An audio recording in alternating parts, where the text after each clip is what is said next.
उपचुनाव के लिए 29 सितंबर को बैठक होगी, कहना इलेक्शन कमीशन का। उपचुनाव की तारीखों का ऐलान अभी नहीं हुआ है।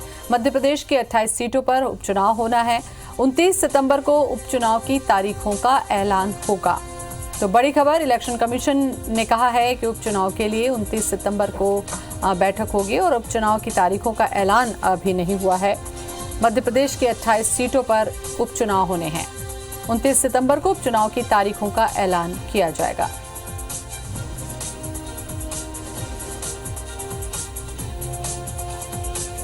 तो उपचुनाव की तारीखों का ऐलान अभी नहीं हुआ है। मध्य प्रदेश की 28 सीटों पर होना है उपचुनाव।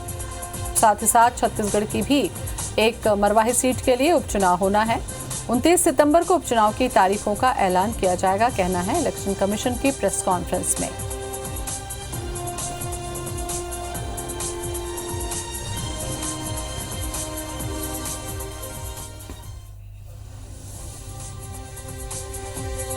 तो मध्य प्रदेश के 28 सीटों पर उपचुनाव होने हैं, कहना इलेक्शन कमीशन का। मध्य प्रदेश के 28 सीटों के लिए अभी तारीखों का ऐलान नहीं है।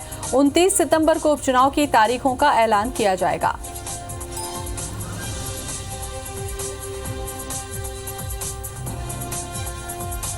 तो मध्य प्रदेश में उपचुनाव के मद्देनजर सरगर्मियां तेज हो चुकी हैं।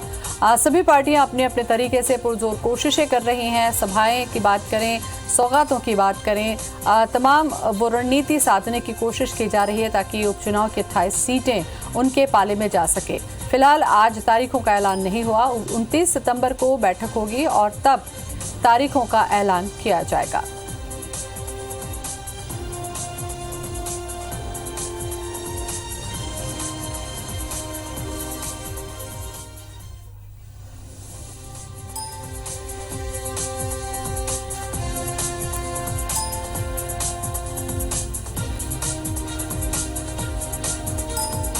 तो मध्य प्रदेश विधानसभा में उपचुनाव होने हैं। उपचुनाव के लिए जो 28 सीटें हैं उनके लिए तारीखों का ऐलान फिलहाल नहीं किया इलेक्शन कमीशन ने। 29 सितंबर को बैठक होगी और समझा जा रहा है कि उसी दिन तारीखों का ऐलान किया जाएगा। और इसी खबर पर ज्यादा जानकारी के लिए हमारे संवाददाता जुड़ चुके हैं सुधीर दंडोतिया। सुधीर, बहुत उम्मीद थी कि आज उपचुनाव की तारीखों का ऐलान हो जाएगा और उसी के मद्देनजर दोनों ही पार्टियों में सरगर्मी से प्रचार भी शुरू हो चुका है।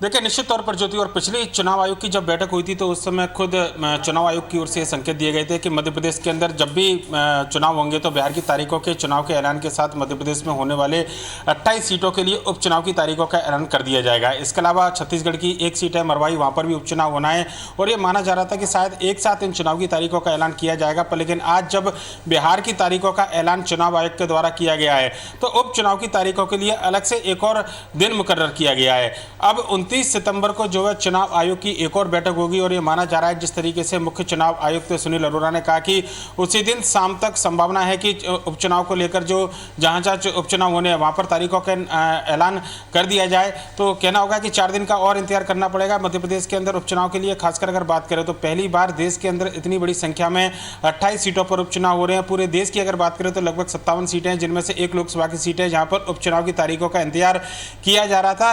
पर एक बात बिल्कुल स्पष्ट हुई है कि जो गाइडलाइन कम से कम बिहार इलेक्शन के लिए चुनाव आयोग ने तय की है, चुनाव को लेकर मध्य प्रदेश में भी लगभग चुनाव प्रचार से लेकर मतदान तक उसी गाइडलाइन का पालन किया जाएगा। चाहे 2 लोगों के साथ में नामांकन जमा करने की बात हो या फिर वर्चुअल रैली, वर्चुअल सभा करने की बात हो, 5 गाड़ियों की अनुमति एक प्रत्याशी को दी जाएगी। लगभग इसी तरीके की स्थिति बनेगी और 1000 से ज्यादा मतदाता किसी भी पोलिंग बूथ पर नहीं रखे जाएंगे, उससे ज्यादा वोटरों की संख्या नहीं होगी। तो तमाम गाइडलाइन का हवाला दिया गया है। मध्य प्रदेश के अंदर भी इसी गाइडलाइन के तहत चुनाव होंगे। पर लेकिन जो तारीख का इंतजार अब राजनीतिक दल, प्रदेश की जनता, खासकर उपचुनाव के क्षेत्र की जनता कर रही थी, उसके लिए थोड़ा और इंतजार करना पड़ेगा। अब संभवतः 29 तारीख को जो है चुनाव आयोग के द्वारा मध्य प्रदेश में उपचुनाव की तारीखों का ऐलान किया जाएगा। सुधीर, जहां तक जानकारी है वो हमेशा ऐसे ही होता है कि जहां पर विधानसभा चुनाव होने होते हैं, जैसे कि बिहार के लिए तारीखों का ऐलान किया गया, कमोबेश उसी तारीखों के बीच में ही उपचुनाव भी करा लिए जाते हैं। लेकिन 4 दिन का अगर अंतराल है तो क्या ये समझा जाए कि उनके लिए कुछ अलग से तारीखें होंगी या ठीक उसी के बीच में भी आएगी, या क्या ऐसी वजह हो सकती है जिसके लिए तारीखों का ऐलान आज संभवतः नहीं हो पाया? देखिए, बिल्कुल जो प्रेस कॉन्फ्रेंस थी सुनील अरोड़ा मुख्य चुनाव आयुक्त की, उन्होंने साफ तौर पर कहा था कि कुछ राज्यों से जो जानकारी चुनाव को लेकर जो मांगी गई थी वो जानकारियां आना शेष है। लिहाजा चुनाव आयोग ने कलेक्टरों से जो रिपोर्ट मांगी थी, चूंकि कोरोना महामारी का दौर चल रहा है, इस बार सामान्य परिस्थितियों में चुनाव नहीं कराए जाएंगे। ऐसे में जिले के कलेक्टर जब तक पूरी व्यवस्था को लेकर चुनाव आयोग को अपना सहमति पत्र नहीं देते हैं, तब तक तारीखों को लेकर एक असमंजस बनने की बात कही जा रही थी। ज्यादातर राज्य जहां पर चुनाव होने हैं वहां पर लगभग स्थिति बिल्कुल स्पष्ट हो चुकी है और चुनाव आयोग के पास में कलेक्टरों से जानकारी पहुंच चुकी है। पर लेकिन कुछ एक राज्य ऐसे थे, हालांकि नाम का जिक्र चुनाव आयुक्त की तरफ से नहीं किया गया था, पर लेकिन उन राज्यों के द्वारा कुछ जानकारी तलब की गई है और एक दो दिन के अंदर वो जानकारी चुनाव आयोग के पास पहुंचेगी, जिसके बाद 29 सितंबर को होने वाली बैठक में ये निर्णय ले लिया जाएगा कि चुनाव आयोग पूरी तरह संतुष्ट है वहां पर चुनाव कराने के लिए। और यही वजह थी कि सुनील अरोड़ा जो कि मुख्य चुनाव आयुक्त थे, उन्होंने कहा था कि 29 तारीख को जब बैठक होगी, चूंकि कम सीटों पर चुनाव होने हैं, पूरे देश की अगर बात करें तो लगभग 57 सीटें हैं जहां पर उपचुनाव होने हैं। ऐसे में उन सीटों के लिए तारीखों का ऐलान उसी दिन शाम को कर दिया जाएगा। मध्य प्रदेश की जहां तक बात की है तो मध्य प्रदेश को लेकर उपचुनाव को लेकर लगभग तैयारियां पूरी कर ली गई हैं। चाहे वो जिला प्रशासन की बात करें, 19 लगभग ऐसे जिले हैं जिनके अंदर लगभग ये पूरी 28 सीटें आती है, जहां पर कलेक्टरों की रिपोर्ट चुनाव आयोग के पास काफी लंबे समय पहले पहुंच गई थी और राजनीतिक दल भी पूरी तरीके से मन बना के बैठे हैं। क्योंकि ज्योति, आज हम अगर कार्यक्रम की बात करें शिवराज सिंह चौहान मुख्यमंत्री के, तो आज मेधावी छात्र योजना के अंतर्गत लैपटॉप वितरण का कार्यक्रम था, पर लेकिन अचानक ही किसानों को जो सम्मान निधि देने की बात प्रदेश सरकार के द्वारा कही जा रही थी और कल एक बड़े आयोजन के जरिए सम्मान निधि किसानों के खाते में डाली जानी थी, अचानक ही कृषि मंत्री कमल पटेल को उस कार्यक्रम में बुलाया गया, छात्रों के कार्यक्रम में, और वहां पर ही सम्मान निधि देने का कार्यक्रम किया गया। यानी कि मध्य प्रदेश में अगर कहना होगा तो बीजेपी और कांग्रेस भी लगभग ये मन बनाकर बैठे हुए थे कि चुनाव आयोग संभवतः आज तारीखों का ऐलान कर देगा, पर लेकिन कुछ दूसरे राज्यों में जो चुनाव आयोग की तैयारियों को लेकर जो रिपोर्ट आनी थी उस रिपोर्ट का इंतजार है। अब यह माना जा रहा है कि 4 दिन के बाद 29 तारीख को एक बार फिर से चुनाव आयोग की बैठक होगी और उस दिन संभवतः चुनाव की तारीखों का ऐलान कर दिया जाएगा। देखें तो तमाम योजनाओं के तहत हितग्राहियों को जो सौगातें दी जा रही थी, उससे हमें भी यही लग रहा था कि हो सकता है तारीखों का ऐलान हो जाए, आचार संहिता से पहले ही सारे जो योजनाएं का लाभ है वो लाभान्वितों तक पहुंचा दिया जाए। सवाल यहां पर यह भी होगा सुधीर, क्योंकि 28 सीटों पर, जो कि अपने आप में एक बड़ा आंकड़ा है उपचुनाव के लिहाज से, ऐसे में सरकार को अपना प्रचार की तरफ तो ध्यान देना ही, लेकिन जो कोरोना की गाइडलाइन आज इलेक्शन कमीशन ने बताई है उस लिहाज से तैयारी करना भी एक महत्वपूर्ण चुनौती होगी।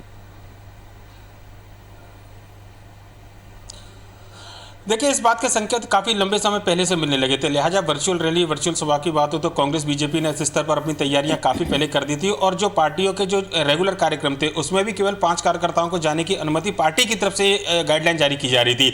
अब जब चुनाव आयोग ने अनुमति दी है कि चुनाव प्रचार के दौरान प्रत्याशी के साथ घर पर केवल 5 लोग ही जाकर वोट मांग सकेंगे, तो लगभग पार्टियां, राजनीतिक जो दल थे कांग्रेस या बीजेपी, उसी तर्ज पर काम कर रहे थे। पर लेकिन राहत की बात थोड़ी बीजेपी के लिए जरूर इस चुनाव की तारीखों के टलने को कर रही होगी ज्योति, क्योंकि अगर बात की जाए तो आने वाले दिनों में ज्योतिरादित्य सिंधिया और शिवराज सिंह चौहान के लगातार दौरे थे, कई 100 करोड़ की सौगातें उपचुनाव के क्षेत्र में देनी थी। लिहाजा अगर आचार संहिता का ऐलान आज कर दिया जाता तो निश्चित तौर पर उन जगह पर ऐलान या फिर जो कार्यक्रम रखे गए थे उनको स्थगित करना पड़ता। ऐसे में सांवेर की बात हो जहां पर 2900 करोड़ से ज्यादा की जल योजना का शुभारंभ किया जाना है, या फिर सुर्खी या फिर सांची की बात हो जहां पर चुनाव है और आज शिवराज सिंह चौहान और ज्योतिरादित्य सिंधिया दौरे पर है, वहां पर कई बड़ी घोषणाओं का ऐलान करेंगे, तो एक राहत जरूर बीजेपी के लिए मिली होगी कि कम से कम जो सरकारी दौरे शिवराज सिंह चौहान के थे वो पूरे जब तक हो जाएंगे, जब तक चुनाव आयोग तारीखों का ऐलान करेगा, और उसके बाद में प्रचार के लिए कम से कम राजनीतिक स्तर पर पार्टियों को निकलना होगा। ये एक जिस तरीके से प्रचार हो रहा है, ये सरकारी दौरे हो रहे हैं, चाहे कमलनाथ के दौरे की आप बात करें, भीड़ आपने देखा होगा कि किस तरीके से थी। अगर सरकारी दौरों की बात करें, जिस तरीके से योजनाओं को लेकर सौगातें दी जा रही है, इन सभी पर अंकुश लग जाएगा। अगर तारीख की घोषणा हो जाती है फिर तो प्रचार 5 लोगों में ही होगा।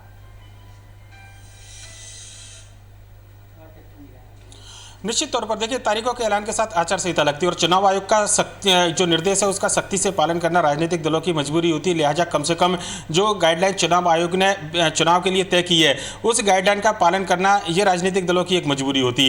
पर चूंकि राहत मिली है 2 से 4 दिन तक, तो देखना होगा कि उस में जो राजनीतिक गतिविधियां हैं, सरकारी स्तर पर जो कार्यक्रम आयोजित किए जा रहे हैं, उनमें कितना तेजी देखने को मिलेगी। क्योंकि कई आयोजन ऐसे थे, आज का जैसे हमने जिक्र किया कि कृषि सम्मान निधि जो किसानों के खाते में डाली जानी थी, कल के कार्यक्रम के बजाय वो आज ही कर दिया दिया गया था, क्योंकि ये माना जा रहा था कि चुनाव की तारीखों का ऐलान कर दिया जाएगा। राजनीतिक दलों की रैली और पार्टियों के बजाय बीजेपी का फोकस इस समय शिवराज सिंह चौहान के सरकारी दौरे को लेकर है, और खासकर उपचुनाव के क्षेत्र में जो दौरे हैं वहां पर बीजेपी ये चाहती है कि उन दौरों को जल्द समाप्त किया जाए, जिससे कि बड़ी घोषणाएं जो मुख्यमंत्री को क्षेत्र के लिए करनी है वो घोषणाएं पूरी हो सके और उसका लाभ बीजेपी को मिले। जहां तक कांग्रेस की अगर बात है तो कांग्रेस अपने प्रत्याशियों के चयन और उनके प्रचार प्रसार पर ज्यादा इस समय जोर दे रही है। राजनीतिक स्तर पर कांग्रेस के जो बड़े नेता है वो चुनाव की तारीखों के बाद ही मैदान में आएंगे, पर लेकिन अब सब कुछ 29 तारीख के ऊपर निर्भर है, जब चुनाव आयोग एक बार फिर से बैठेगा और चुनाव आयोग की इस बैठक के बाद ही तय हो पाएगा कि आखिर मध्य प्रदेश में उपचुनाव के लिए कौन सी तारीख जो है चुनाव आयोग तय करता है। चलिए सुधीर, बहुत बहुत शुक्रिया आपका तमाम जानकारी के लिए। तो दोनों